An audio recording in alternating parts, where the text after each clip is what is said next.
हमें सौगातें मोदी मिली, हमें सौगातें मोदी में ईद की सवैयां नहीं चाहिए, हमें सौगातें मोदी में शिक्षा दे दीजिए, हमें सौगातें मोदी में रोजगार दे दीजिए, हमें सौगातें मोदी के अंदर मोहब्बत दे दीजिए। ये जो गोलियां छातियों पर लगती है ये मारना बंद करा दीजिए, हमें सौगातें मोदी में ये कानून देने का काम कर लीजिए। बहुत बहुत धन्यवाद मान्यवर। देश भर के मुसलमान भाइयों बहनों को कहना चाहता हूं, आपके वक्फ में एक भी नॉन मुस्लिम नहीं आएगा।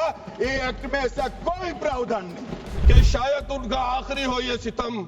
हर सितम सोच के हम ये सह गए, हम वफा करके भी तना रह गए। हमारा नाम क्यों नहीं लिया जाता आजादी के? कितनी कुर्बानियां दी हैं। आप हमेशा सदन पर ये कैसे आरोप लगा सकते हैं कि आपने उनको कुछ नहीं कहा? मैंने फिर कहा आपको, जो इन्होंने 2013 यूपीए गवर्नमेंट के संदर्भ में कहा पूरा का पूरा मिसलीडिंग है, झूठ है, और हम डिमांड करते हैं कि वो ऑथेंटिकेट करें। संसद में किसने कहा कि वक्फ बिल संविधान पर प्रहार है और किसने कहा कि ये आरएसएस का हिडन एजेंडा है? किस सांसद ने कहा कि ये देश का दुर्भाग्य है कि जिनका देश की आजादी में कोई योगदान नहीं रहा वो आज देश की सरकार चला रहे हैं?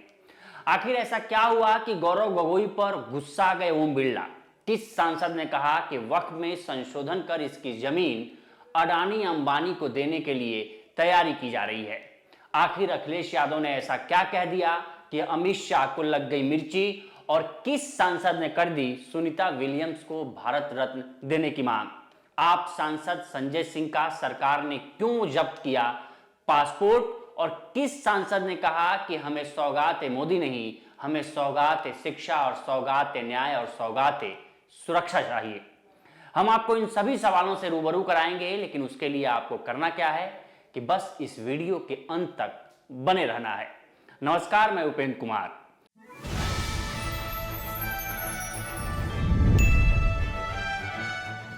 दो अप्रैल को लोकसभा में वक्फ संशोधन विधेयक 2025 पेश किया गया। अल्पसंख्यक और संसदीय कार्य मंत्री किरण रिजिजू ने यह बिल पेश किया। इससे पहले संसद पहुंचे विपक्षी सांसदों ने इस बिल का विरोध करते हुए तख्तियां दिखाई और इसे खारिज करने की अपील की। आप नेता संजय सिंह ने इस बिल को देश में एक नया विवाद खड़ा करने वाला बिल बताया। देखिए, ये बिल्कुल एक नाजायज बिल है और मैं तो ये कहूंगा कि देश के अंदर झगड़ा कराने के मकसद से और बिहार बंगाल का चुनाव देखते हुए ये बिल लाया गया है। इस बिल का मकसद सिर्फ विवाद खड़ा करना है। जब 2013 में एक बिल ऑलरेडी पास हो चुका है जिसका बीजेपी ने खुद ने समर्थन किया था, तो आप ये बिल क्यों लेके आ रहे हो? जब आपने खुद कह दिया कि 100% देश की वक्फ की संपत्तियां जो हैं वो डिजिटाइज्ड हैं, ऑनलाइन हैं वामसी पोर्टल पे, फिर आप 6 महीने तक कागज क्यों मांग रहे हो? तो इसका मतलब ये विवादों को खड़ा करने के लिए बिल लाया गया, इसके अलावा कोई मकसद नहीं। सर, जेडीयू ने भी समर्थन किया। ये सारे लोग इस पाप और अपराध में इनके साथ शामिल हैं और इतिहास इनको माफ नहीं करेगा। लोकसभा में वक्फ संशोधन विधेयक पेश होने से पहले all India personal law board ने सभी सेक्युलर पार्टियों से इसका विरोध करने की अपील की और इस लड़ाई को आगे तक जारी रखने की चेतावनी भी दी। बोर्ड ने कहा कि यह विधेयक भेदभावपूर्ण और सांप्रदायिकता से प्रेरित है। दुख की बात है कि जेपीसी में जो विपक्ष के सदस्य थे उनकी बात को भी माना नहीं गया। अगर यह विधेयक संसद में पारित हो जाता है तो हम इसके खिलाफ देशव्यापी आंदोलन शुरू करेंगे। हम चुप नहीं बैठेंगे। हम अपने पास उपलब्ध सभी कानूनी और संवैधानिक प्रावधानों का उपयोग करेंगे। जब तक प्रस्तावित संशोधन वापस नहीं लिए जाते, हम शांतिपूर्ण आंदोलन चलाएंगे। हिंदू इंडोमेंट्स हैं या जो सिख इंडोमेंट है, they are getting same provision, same protection, what protection is given to the waqf properties. तो आप अगर हमारे यहां तब्दीली कर रहे हैं तो क्या आप ये कहना चाहते हैं कि आप हिंदू इंडोमेंट के अंदर भी तब्दीली करेंगे? क्या आप ये कहना चाहते हैं कि सिख इंडोमेंट में तब्दीली करेंगे? जब आप वहां नहीं कर रहे हैं, यहां कर रहे हैं, तो it means it is discriminatory. तीसरी बात ये कि ये लिमिटेशन का जो कानून है, लिमिटेशन का कानून ये कि किसी प्रॉपर्टी पे कहीं आपने 12 साल तक कब्जा किसी ने कर रखा है तो वो प्रॉपर्टी को अगर आपने चैलेंज नहीं किया तो वो प्रॉपर्टी जिसने कब्जा किया उसकी हो जाएगी। ये एग्जेम्पशन सिर्फ वक्फ बोर्ड को नहीं हासिल है, वक्फ प्रॉपर्टी को हासिल नहीं है, ये हिंदू इंडोमेंट को भी हासिल है, ये सिख इंडोमेंट को भी हासिल है, ये गवर्नमेंट प्रॉपर्टीज को भी हासिल है और बहुत सारी और प्रॉपर्टीज को हासिल है। लेकिन आप वक्फ से ये एक्सेप्शन छीन रहे। तो हम ये कहना चाहते हैं कि पार्लियामेंट में जो तमाशा बीजेपी आज कर रही है पेश करके, ये हमारे साथ, हमारे हकूक के साथ, मुसलमानों के हुकूक के साथ खिलवाड़ है, ये कम्युनली मोटिवेटेड है, एक कम्युनिटी को मार्जिनलाइज करने की कोशिश है, एक कम्युनिटी से उसकी इबादत गाहें, मस्जिदें, ईदगाहें, कब्रिस्तान, वक्फ के और इदारे ये छीनने की कोशिश है और हम इसको बर्दाश्त नहीं करेंगे। हम ये आह्वान करते हैं आपके सामने कि अगर ये बिल मंजूर हुआ, खुदा न खास्ता, हमारा ख्याल है कि हो सकता है कि good sense will prevail and the allies, at least allies will not cooperate with BJP's communal agenda if they want to secure their secular position.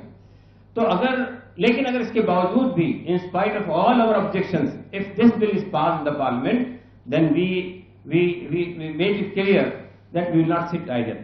हम जो है देशव्यापी अभियान छेड़ेंगे पूरे देश में, यानी जितने हमारे को लीगल प्रोविजंस हासिल हैं, जितने कॉन्स्टिट्यूशनल प्रोविजंस हासिल हैं, जितने संवैधानिक अधिकार हमको हासिल है, जितने डेमोक्रेटिक अधिकार हमको हासिल है, उसको सामने रखते हुए पूरे देश में देशव्यापी ये पीसफुल एजिटेशन चलाएंगे जब तक के ये अमेंडमेंट्स वापस नहीं ले जाते।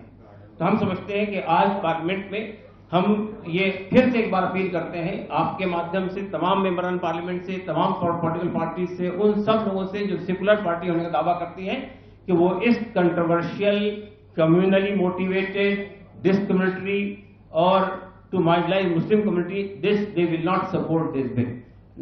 वही वक्फ संशोधन बिल पेश करते हुए केंद्रीय मंत्री किरण रिजिजू ने कहा कि साल 2013 में यूपीए सरकार ने वक्फ बोर्ड को ऐसा अधिकार दिया कि वक्फ बोर्ड के आदेश को किसी सिविल अदालत में चुनौती नहीं दी जा सकती है।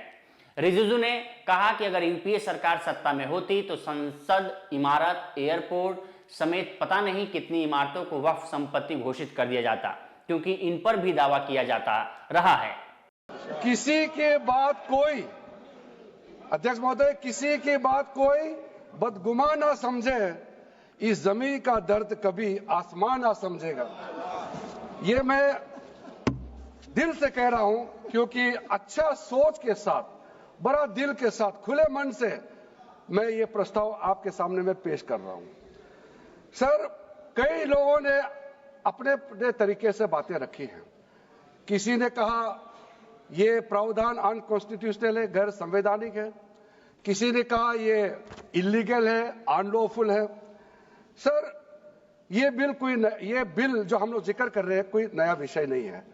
आजादी से पहले ये बिल, जब पहली बार मुसलमान वक्फ वैलिडेटिंग एक्ट पास किया गया था 1913 में, तब से इसका इतिहास शुरू होता है। उससे पहले प्रिवी काउंसिल ने 1894 में इनवैलिडेट किया था वक्फ अल औलाद को। बाद में उसका प्रॉपर लीगल फॉर्म में 1913 के बाद फिर 1923 में द मुसलमान वक्फ एक्ट लाया गया था, जिसमें अकाउंटिंग और ट्रांसपेरेंसी के बारे में ये जोर उसको देते हुए ये एक्ट पास किया गया था। उसके बाद 1930 में द मुसलमान वक्फ वैलिडेटिंग एक्ट लाया गया है, जो रीइंफोर्स करता है legal validity of the family waqf. परिवार में जो वक्फ होता है उसको जोड़ देते हुए ये बिल लाया गया है। उसके बाद आजादी के बाद 1954 में 1954 में वक्फ एक्ट पहली बार आजाद भारत का एक्ट बनी और उस समय स्टेट वक्फ बोर्ड का भी प्रावधान उसी 1954 एक्ट में प्रावधान किया गया था। उस समय से लेकर के कई संशोधन के साथ में 1995 में व्यापक रूप से ये वक्फ एक्ट बनी है। तो उस समय किसी ने नहीं कहा कि ये एक्ट अनकॉन्स्टिट्यूशनल है, किसी ने नहीं कहा उस समय ये अनलॉफुल है। आज जब हम उसी बिल को सुधार के ला रहे हैं, तब आपको ये अनकॉन्स्टिट्यूशनल, अनलॉफुल का ये शब्द इस्तेमाल करने का आपको ये नौबत कैसे आया? ये सोच क्यों आया? अगर आप सच्चे दिल से सोचते और मन साफ होते तो आप तर्क पे जाते। इस संशोधन बिल में जो जो तर्क है आप उसमें बात कीजिए। आप उसको छोड़ के जो कोई लेना देना नहीं है बिल में, उसका बात आप लेकर के लोगों को गुमराह करने का, बरगलाने का काम जो किया है, उसको मैं शुरू में साफ करना चाहता हूं। अध्यक्ष महोदय जी, 1995 में ट्राइब्यूनल का पहला व्यवस्था किया गया है। ताकि वक्फ बोर्ड का कोई भी निर्णय किसी को अगर पसंद नहीं है या उसको चैलेंज करना चाहता है तो वक्फ ट्राइब्यूनल वहां आप जा सकते हैं। उसका प्रावधान पहले बार हुए हैं और उस समय यह भी फैसला हुआ कि 5 लाख से ज्यादा आमदनी किसी वक्फ प्रॉपर्टी में है उसके लिए सरकार एग्जीक्यूटिव ऑफिसर्स अपॉइंट किया जाएगा। ये भी 1995 में शुरुआत की है। अध्यक्ष महोदय जी, ये आज एक ट्रिगर पॉइंट क्यों हुआ है? ये अमेंडमेंट बिल लाने का आवश्यकता सबसे ज्यादा शुरुआत कहां से हुई? मैं संक्षेप में बताना चाहता हूं। 2013 में 2014 में हम सब चुनाव में गए और चुनाव में जाने से पहले 2013 में कुछ कदम ऐसे उठाए गए हैं जो आप सुन करके, आप सदस्य के रूप में भी और इस देश का नागरिक होने के कारण आपके दिमाग में यह बात जरूर सवाल उठेगा कि ऐसा कदम क्यों उठाया गया है। सर, 2013 में पहला यह बदलाव हुआ कि इस देश में कोई भी आदमी, कोई भी इंसान, चाहे वो हिंदू हो, मुसलमान हो, सिख हो, ईसाई हो, पारसी हो, बौद्ध हो, जैन हो, वक्फ क्रिएट कर सकता है। सबको मालूम है वक्फ एक मुसलमान का अल्लाह के प्रति अपना एक उसका एक पायस चैरिटेबल रिलीजियस पर्पस के लिए वक्फ क्रिएट किया जाता है, लेकिन उसमें डाइल्यूशन करके 2013 में कोई भी वक्फ क्रिएट कर सकता है। यह प्रावधान सबसे पहले उस समय की यूपीए सरकार ने किया है। दूसरा, आपने सारा वक्फ को स्पेसिफिक कर दिया कि शिया बोर्ड में शिया ही रहेंगे, सुन्नी बोर्ड में सिर्फ सुन्नी ही रहेंगे और कोई भी बोर्ड हो सिर्फ उनके लोग ही रहेंगे, बाकी कोई उसमें आ नहीं सकता है। ऐसा आपने प्रावधान किया।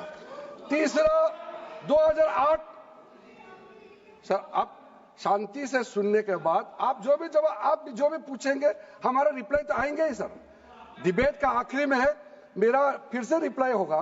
तो अभी मैं जब शुरुआत में कुछ दृष्टिकोण रख रहा हूं, इसमें कोई हस्तक्षेप ना करे, ध्यान से सुनिए ताकि हमारा डिबेट का स्तर भी ऊंचा रहे और तर्क भी सामने में आ जाए। सर, एक प्रावधान आया सेक्शन 108।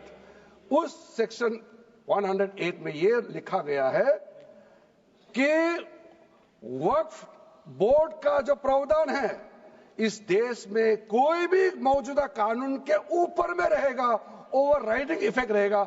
ऐसा आपने कानून बनाया है। इस देश में ऐसा कानून कैसे मंजूर कर सकते हैं अध्यक्ष महोदय जी? कांग्रेस सांसद और सदन में उपनेता गौरव गोगोई ने वक्फ संशोधन बिल का विरोध किया और इसे गुमराह करने वाला बताया। उन्होंने कहा कि जिस समुदाय ने भारत की आजादी के लिए लड़ाई लड़ी, जिस समुदाय ने 1857 में मंगल पांडे के साथ अपने प्राणों की आहुति दी, आप उस समुदाय की छवि को धूमिल करना चाहते हैं। जब आप अंग्रेजों को दया याचिकाएं लिख रहे थे, जब आप लोग भारत छोड़ो आंदोलन का समर्थन नहीं कर रहे थे, उस समुदाय ने भारत छोड़ो आंदोलन का समर्थन किया था। आप उस समुदाय की छवि को धूमिल करना चाहते हैं जिसने 1924 में जिन्ना के 2 राष्ट्र सिद्धांत को पूरी तरह से खारिज कर दिया था। यह आपकी फूट डालो और राज करो की नीति है। हमारे लिए राष्ट्रवाद का मतलब है एकजुट होना। मंत्री महोदय ने अपनी पूरी बात रखी, आपने उनको कुछ नहीं कहा, उन्होंने राजनीतिक आरोप लगाए, उन्होंने हाउस को मिसलीड किया, आपने सुना। वही संरक्षण एक बात है गौरव जी, आप हमेशा सदन पर ये कैसे आरोप लगा सकते हैं कि आपने उनको कुछ नहीं कहा? मैंने फिर कहा आपको, इस सदन में, प्लीज बैठिए, इस सदन में संसदीय व्यवस्था के अनुसार सबको समय आवंटित होता है। आवंटित दल का माननीय सदस्य अपनी बात रख सकता है। जब मैंने व्यवस्था दे दी कि कोई माननीय सदस्य बोलेगा, उसके बीच में आज शून्यकाल पॉइंट ऑफ ऑर्डर नहीं दिया जाएगा तो नहीं दिया जाएगा। माननीय गौरव को कहिए। अध्यक्ष देखिए, शुरू हो गया सर, आप दे रहे हैं अनुमति, आप अनुमति दे रहे हैं सर। आपने हमें अनुमति दी, आपने अनुमति दी हमें। एक मिनट बैठिए। हमारे सर, इन्होंने हम शांति से सुनेंगे। अरे सुनो, ये अपना भाषण देने से पहले इन्होंने मिसलीड किया बोला। आप सर, ये कोई तरीका सर? एक मिनट बैठिए, एक मिनट बैठिए। माननीय मंत्री जी, नहीं, एक मिनट बैठिए,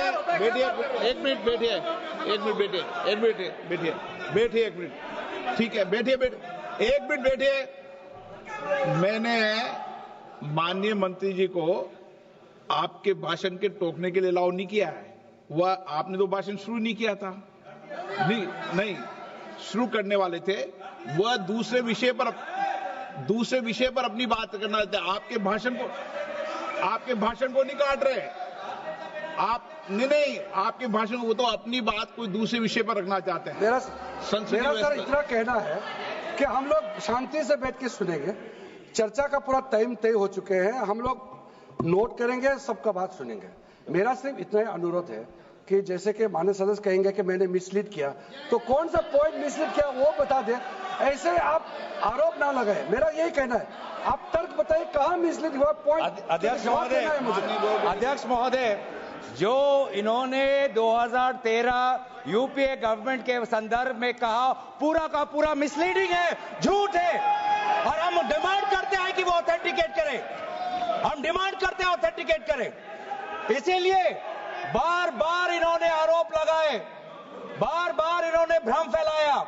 आप इसीलिए हम भी अपनी बात रखेंगे, कृपया आप भी सुनने का धैर्य रखिए। अध्यक्ष महोदय, मेरा भी सौभाग्य है कि पिछले सदन में मैं अयोध्या राम मंदिर पर अपने पार्टी का मैंने अपना व्यू, अपने पक्ष रखा, और आज वक्फ संशोधन 2025 पर अपनी दल का और विपक्ष की तरफ से अपना पक्ष रखा, और अयोध्या राम मंदिर में भी और आज के वक्फ के संशोधन में भी मेरा एक ही मार्गदर्शक है, वो है भारत का संविधान।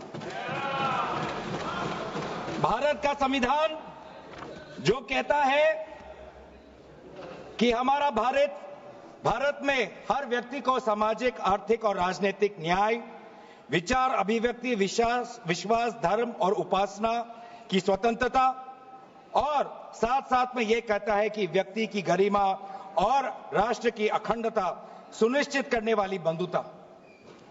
ये बिल आज इस संविधान के इस जो मूल जो ढांचा है उस पर आक्रमण है, और इनकी जो पूरा जो भाषण था वो हमारे संविधान के इस मौलिक अधिकार पर, हमारे संघीय ढांचे पर एक आक्रमण था।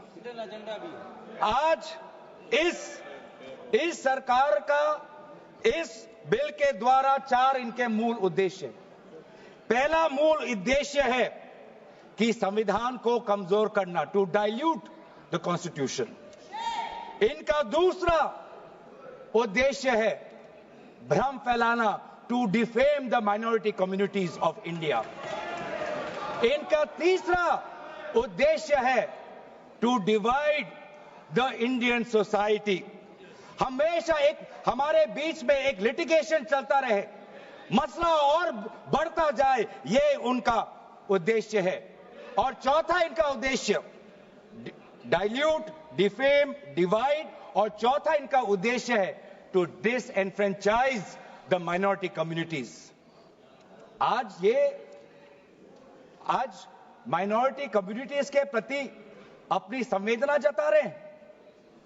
सर, कुछ हफ्ते पहले देश में विभिन्न जगहों में लोगों ने ईद की शुभकामनाएं एक दूसरे को दी, और क्या आपको पता है कहां इनकी डबल इंजन की सरकार ने लोगों को रास्ते पे ईद का नमाज भी पढ़ने नहीं दिया। और ये बात करेंगे आप अल्पसंख्यकों के प्रति अपनी संवेदना जताते हैं। मैं पूछना चाहता हूं कि आपके लोकसभा में कितने एमपीज अल्पसंख्यक हैं? पहले उसका विवरण दीजिए और फिर हमें बताइए कि आपके दिल में कितना संवेदना है। वक्फ संशोधन विधेयक पर बोलते हुए अखिलेश यादव बीजेपी को आड़े हाथों लिया। उन्होंने कहा कि जो पार्टी दुनिया की सबसे बड़ी पार्टी होने का दावा करती है वो अभी तक अपना अध्यक्ष नहीं चुन पा रही है। इस पर केंद्रीय गृह मंत्री अमित शाह तुरंत खड़े हो गए और ऐसा जवाब दिया कि अखिलेश यादव हाथ जोड़ने लगे। और अध्यक्ष महोदय, मैं देख रहा हूं जो एक्स कांग्रेस वाले हैं वो ज्यादा बोल रहे हैं।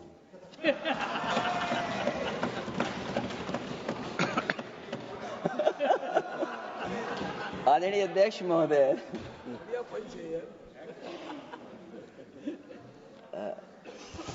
अध्यक्ष महोदय, जो आज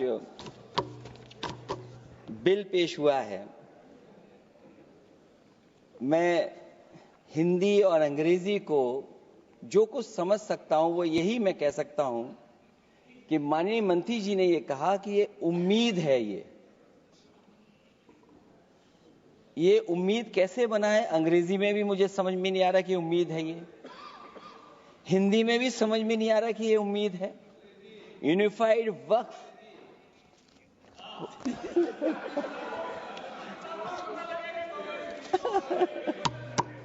अध्यक्ष महोदय, यूनिफाइड वक्फ मैनेजमेंट, अध्यक्ष महोदय, ये अध्यक्ष महोदय, मैं समझ सकता हूं कि मैं वो बात छेड़ना नहीं चाहता था, लेकिन क्या करूं, मजबूरी है अब। अध्यक्ष महोदय, अभी माननीय सदस्य लोग ये कह रहे हैं कि हमारे सदस्य नहीं है यहां पर जो हमारे साथी हैं, लेकिन अध्यक्ष महोदय मैं ये कहना चाहता हूं, अध्यक्ष महोदय मैं ये कहना चाहता हूं, ये जो बिल लाया जा रहा है, भारतीय जनता पार्टी में एक मुकाबला चल रहा है। भारतीय जनता पार्टी के अंदर मुकाबला चल रहा है कि खराब हिंदू कौन बड़ा है। और ये बात अध्यक्ष महोदय मैं ऐसे ही नहीं कह रहा हूं। जो पार्टी ये कहती हो कि दुनिया की सबसे बड़ी पार्टी है, अध्यक्ष महोदय वो अपना राष्ट्रीय अध्यक्ष नहीं चुन पाए अभी तक। अध्यक्ष महोदय, भारतीय जनता पार्टी क्या है?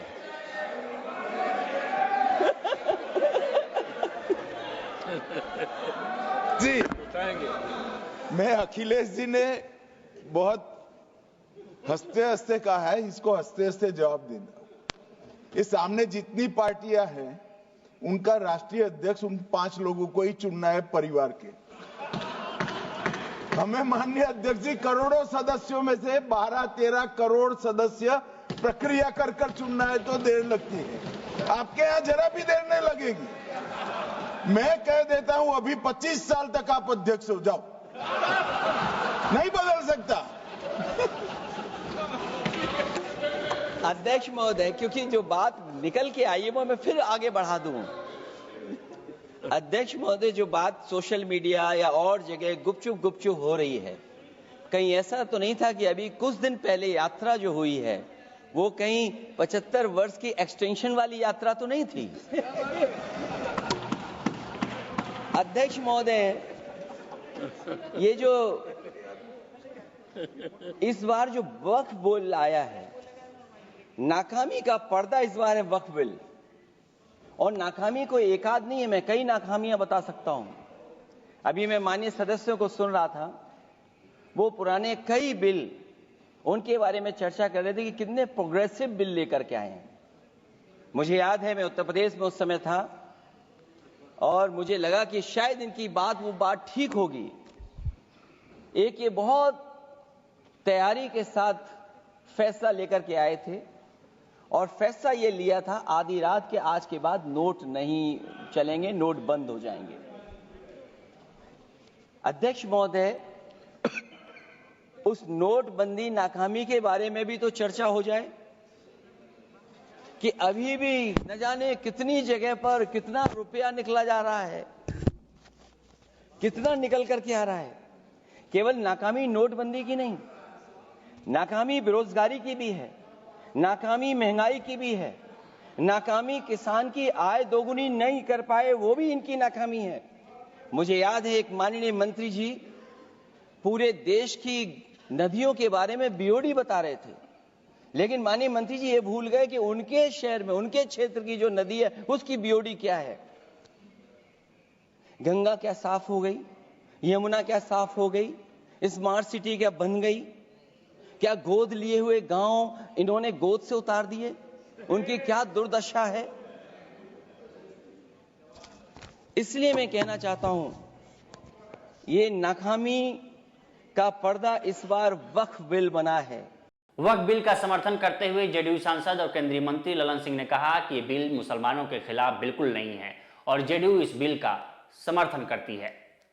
जब ये वक्फ संशोधन विधेयक इस सदन में पेश हुआ था, जेपीसी में जाने के पहले, तब से ये नैरेटिव बनाने का प्रयास किया जा रहा है पूरे देश में, और पूरे देश का माहौल खराब किया जा रहा है यह बता के कि यह मुसलमान विरोधी है। कहीं से ये मुसलमान विरोधी नहीं है, कहीं से मुसलमान विरोधी नहीं है। क्या है वक्फ? वक्फ कोई मुस्लिम संस्था है क्या? वक्फ एक तरह का ट्रस्ट है, जो ट्रस्ट मुसलमानों के हक में काम करने के लिए बनाया जाता है। मुस्लिम कोई धार्मिक संस्था नहीं है वक्फ। ऐसा नैरेटिव बनाया जा रहा है जैसे ये कोई मुसलमान, हाँ उस ट्रस्ट को ये हक है, उस ट्रस्ट को ये अधिकार होना चाहिए कि वो मुसलमान समुदाय के हर वर्ग के साथ, चाहे वो महिला हो, पुरुष हो, गरीब हो, अमीर हो, पिछड़े हो, अति पिछड़े हो, सभी वर्ग के लोगों के साथ न्याय करे, जो नहीं हो रहा है। क्या है वक्फ? वक्फ तो एक धार्मिक संस्था नहीं है, विनियामक है और प्रशासनिक निकाय है जो मुसलमानों के हक के लिए काम करती है। आज उसको नैरेटिव बनाया जा रहा है। क्यों नैरेटिव बनाया जा रहा है? आप मोदी जी को कोस रहे हैं। अरे भाई, मोदी जी का चेहरा अगर आपको पसंद नहीं आता है तो मत देखिए मोदी जी की तरफ, उनके अच्छे काम का प्रशंसा करिए, यही काम करिए। लेकिन मोदी जी ने जो आज काम किया 2013 में, जो आपने पाप किया था, उस पाप को समाप्त करके आज मोदी जी ने पारदर्शिता लाने का काम उसमें किया है। आपको क्या दिक्कत हो रहा भाई? हाँ, ये अलग बात है कि आपको मोदी जी पसंद नहीं है तो नहीं है तो मत रहे, लेकिन देश की जनता मोदी जी को पसंद करती है और इसलिए मोदी जी पारदर्शिता के साथ समाज के हर तबके के लिए काम करने का काम करते हैं। ये पाप आपका है और आपके उस पाप को आज मोदी जी ने आपके चंगुल से, उस गिरोह से निकाल के आम मुसलमानों की तरफ उसको फेंक दिया है उसके काम करने के लिए। तो ये आपको खराब लग रहा है? क्यों खराब लग रहा है भाई? ये खराब लगने की कोई चीज तो है नहीं। आप मुसलमानों के कल्याण के विरोधी हैं क्या? आप मुसलमानों के कल्याण के लिए अगर मोदी जी ने कोई काम किया तो उसकी प्रशंसा करनी चाहिए थी। लेकिन आपको आज क्या है? आज इस देश में दो तरह के लोग इस वक्फ संशोधन विधेयक के खिलाफ हैं। एक वैसे लोग जो अपने वोट के लिए धार्मिक मामलों का इस्तेमाल करते हैं, वो इसके विरोध में है और वो इसके विरोध में माहौल खड़ा कर रहे हैं। और दूसरे वैसे लोग हैं जिनका इस पर वक्फ पर कब्जा था, वो अपने कब्जे को चंगुल से जाते हुए देखकर आज इसके विरोध में खड़ा है। क्या है भाई? क्यों विरोध कर रहे हैं भाई? इस संशोधन के विरोध का क्या कारण है? कोई कारण नहीं है। वक्फ का जो पूरा कार्यकलाप है, वक्फ का जो पूरा वर्किंग है, उस वर्किंग में तो कहीं से इस संशोधन में हस्तक्षेप करने का कोई अधिकार नहीं है। लेकिन अगर वक्फ के कार्यकलाप में हम कोई हस्तक्षेप नहीं कर रहे हैं, लेकिन हम वक्फ का जो आमदनी है वह आमदनी सही मामलों में मुसलमानों के लिए खर्च हो, इस पर नजर रखने के लिए हम इसमें संशोधन लेके आए। आपको क्या दिक्कत नजर आ रहा है इसमें? इसलिए कि आपको लग रहा है कि नजर में तो आप चढ़ जाएंगे, नजर में तो आपके चढ़ जाएंगे, अब आपका वो चलेगा नहीं जो गिरोह आपका कब्जा में था, मुसलमानों के हक में काम होगा। शिवसेना यूबीटी ने इस बिल का विरोध किया और इसे आरएसएस का एजेंडा बताया। साथ ही उन्होंने कहा कि इसे अडानी और अंबानी के लिए लाया जा रहा है ताकि उन्हें वक्फ की जमीन दी जा सके। आप सही में सेक्युलर की बात करते हो, हिंदुत्व की बात करते हो कि मुस्लिमों की बात करते हो? सर, आपके मैनिफेस्टो में क्या था? ये आपका मैनिफेस्टो पढ़ता हूं, 2010-9 में और 2014 में आपने मैनिफेस्टो लाया था। उस मैनिफेस्टो में आपने लिखा था, the BJP will examine the recommendations of the Joint Parliamentary Committee regarding Waqf properties headed by Shri K. Rahman Khan, 2014, Deputy Chairman Rajya Sabha, and would, in consultation with Muslim religious leaders, take steps to remove encroachment from an unauthorized occupation of Waqf properties. Further, you have said the ASI will be provided with appropriate resources for the maintenance of all national heritage sites and prevent their vandalization in any form. Today, your own people are vandalizing. In Maharashtra, they are vandalizing. Ask the ASI what is happening at Aurangzeb, what is happening at Sambhajinagar. You will come to know. And therefore, ये जो manifesto है उसके ऊपर भी हमने आपके सामने कहा है. दूसरी बात, कलेक्टर की बात आपने थोड़ा सा इंप्रूवमेंट किया, लेकिन क्या किया? फिर भी दोबारा वही किया. आपने सुबह एक अच्छी बात की कि प्रोस्पेक्टिव करेंगे, उस पे तो नहीं है. लेकिन ये जो आप कर रहे हो कलेक्टर की बात, जो अधिकारी आने वाला है वो भी आप गवर्नमेंट ऑफिसर है ना. Everybody for own cause own जज, that is not correct. You have to correct it right now. हमने खुद कहा था कि ओरली इसके आगे कोई भी वक्त नहीं करेगा, रजिस्टर करेगा, ओन प्रॉपर्टी होनी चाहिए, पोजीशन में होनी चाहिए. हमने जेपी से भी कहा हम सुधार के लिए है, लेकिन आपका हेतु कभी सही नहीं लगता. इसलिए मैं इतना ही कहता हूं कि जिस ढंग से आपने ये जो बिल लाया है उस बिल को देखते हुए आपका हेतु स्पष्ट नहीं होता. आपके मन में कुछ और ही है. जमीन आपको हड़प करनी है, और किसके लिए करनी है? जैसे मैंने कश्मीर में नाम लिया, जैसे मैंने जहां मणिपुर में भी चल रहा है उसी के लिए चल रहा है. और किस लोगों के लिए चलता है, किन उद्योगपति के लिए चलता है, सभी को पता है.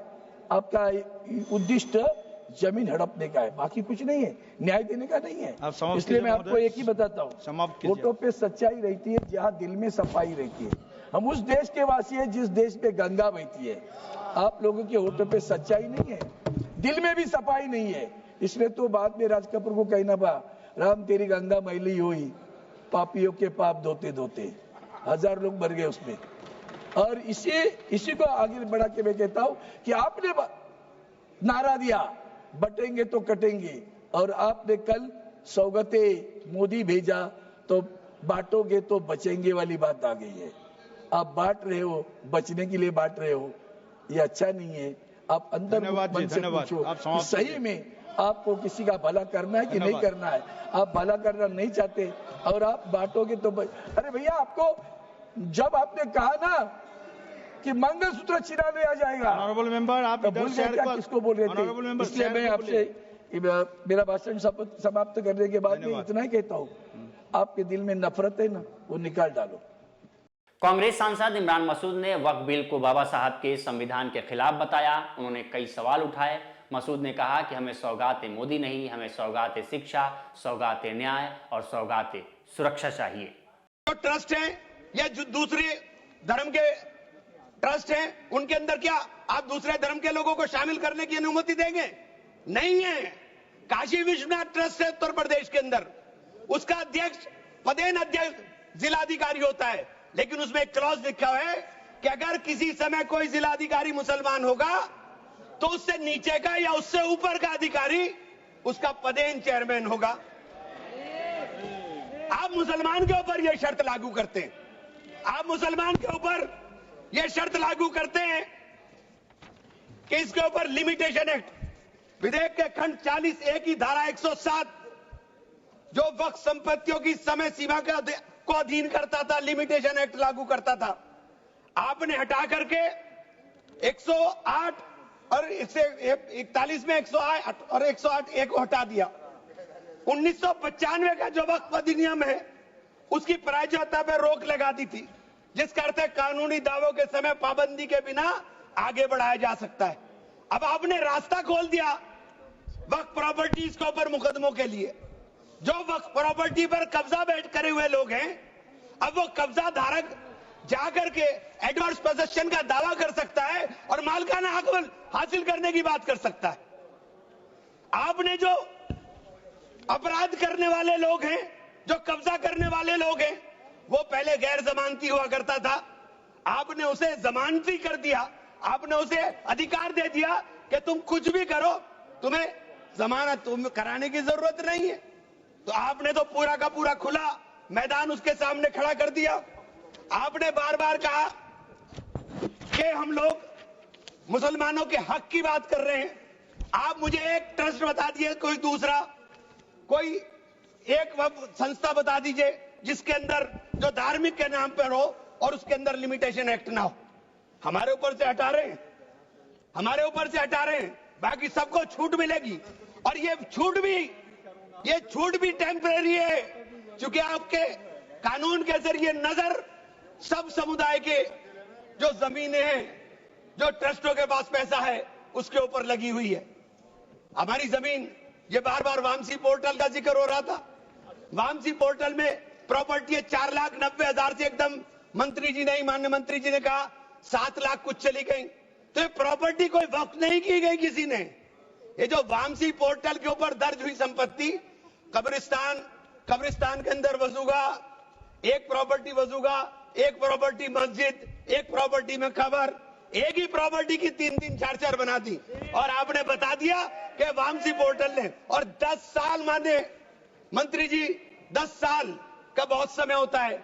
जो काम आप 10 साल में पूरी संपत्तियों का रजिस्ट्रेशन नहीं कर सके, मान्यवर प्लीज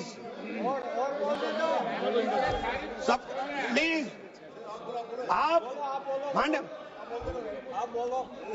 नहीं, वामसी पोर्टल पर आपने बार बार 10 साल में काम नहीं कर सके।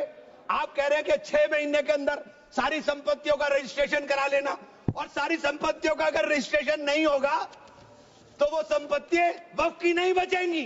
रजिस्ट्रेशन कौन करेगा? रजिस्ट्रेशन आपके अधिकारी करेंगे। जब 10 साल में नहीं कर सके तो 6 महीने में कैसे करेंगे? और ये पूरी तरीके से संविधान विरोधी कानून है।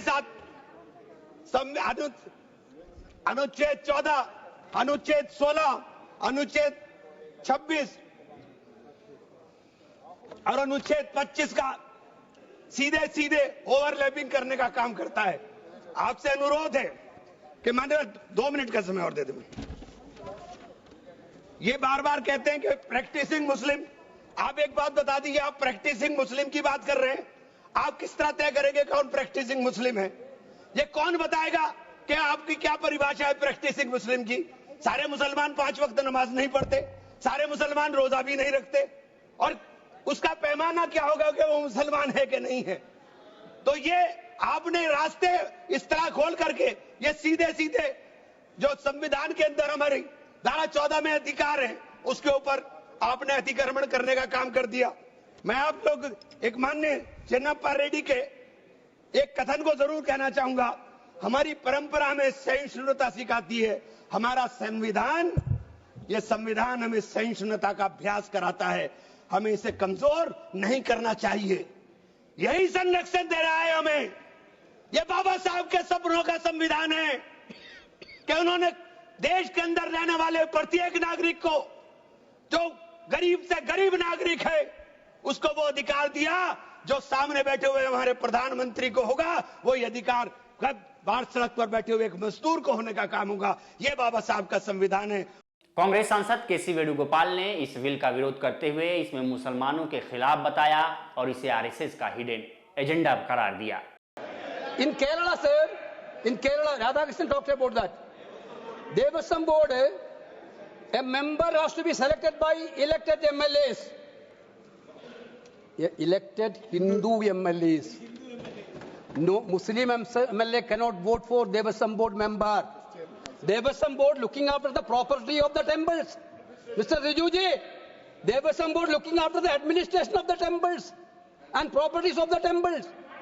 Therefore, there, no Muslim member, no Christian member have the voting power for selecting a Devasam board member. Here you are telling, here it is different. Here it is different. So why this? This is direct attack on constitution. This is a direct attack. You are discriminating clearly. before the equality of law, you are discriminating here clearly. Then you are telling it is not against anti-constitutional. How can you say like this? Now, Rijuji and our Anuragji quote about a CBCI statement.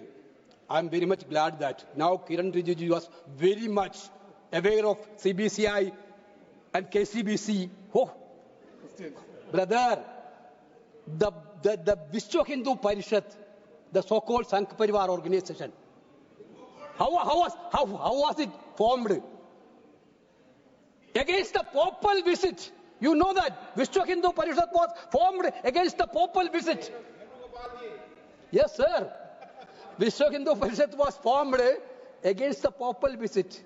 That point of time, they told that Pope is coming for conversion. Pope is coming for conversion. Therefore, we need to form an organization, Vishwa Hindu Parishad. In the same CBCI statement, I would like to quote the CBCI statement. That statement, final word, what is the final word, Rijuji? Final word is that at the same time, the rights of religious minorities as guaranteed by the Constitution must be safeguarded. This is also the statement. How many times they told, how many churches attacked, how many times CBCI told you have to take action against church attack. 753 churches has been attacked. 753 churches has been attacked in your period. They have given memorandum. How many times CBCI, how many churches has been attacked in Chhattisgarh, in Madhya Pradesh, Manipur, everywhere. That is why Radhakrishnan told, now today you are targeting Muslims. Yesterday, you abolished the Anglo-Indian representation in the parliament. You abolished the Anglo-Indian representation in the assembly. Venugopal जी, क्या राधा किशन जी आप एक हो गए होगे आजकल केरल में? Sir, this Anglo-Indian, poor Anglo-Indian, minute minority of this country, they believed in Christianity. Poor Anglo-Indian. 2 members of Anglo-Indian in this parliament. What harm they have done to you? What is the reason to withdraw that? What is the reason to withdraw that? What is the intention behind the conversion law in Karnataka by the BJP government? Mr. Prahalad Joshi ji told me, what is the intention behind the conversion law on Karnataka? You targeted whom? In Jharkhand, they attack against Christians. In Madhya Pradesh, they attack against Christians. In Chhattisgarh, they attack against Christians. Therefore, my point is that today you are against Muslims. Tomorrow it will be against Christians. Day after it will be against Sikhs. Then it will be against Jains. Therefore, your target is to establish Sangh Parivar agenda to destroy minorities of this country. This is a clear hidden agenda.